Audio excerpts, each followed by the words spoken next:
First, it was going to lead to an increase in the cost of living. Now the carbon tax is accused of having the potential to wipe whole towns off the map. The warning comes from a senior South Australian unionist who says the tax will kill off steelmaking in Whyalla and Port Pirie, where One Steel is a large employer.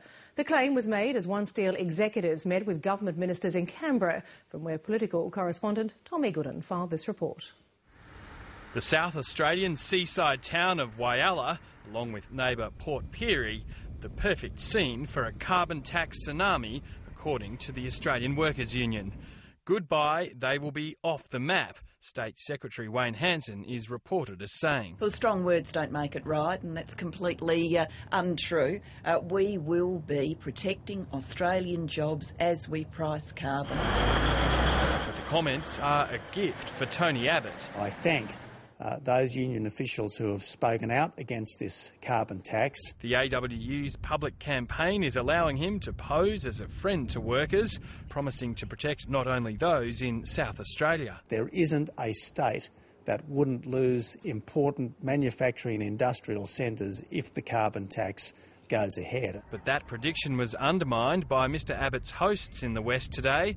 BHP Billiton announcing a $50 billion expansion to its Western Australian iron ore operations. BHP and other companies are assuming that this tax couldn't possibly go ahead in its current form. And while South Australia's steelworkers step up their public campaign against the tax, their bosses are saying as little as possible following a meeting with the government on the issue. Were you happy with the way the meeting went? I think it's work in progress and we'll just let it go at that. The government also met with the Greens and Independents over the tax through its multi-party committee, but details there are also scant.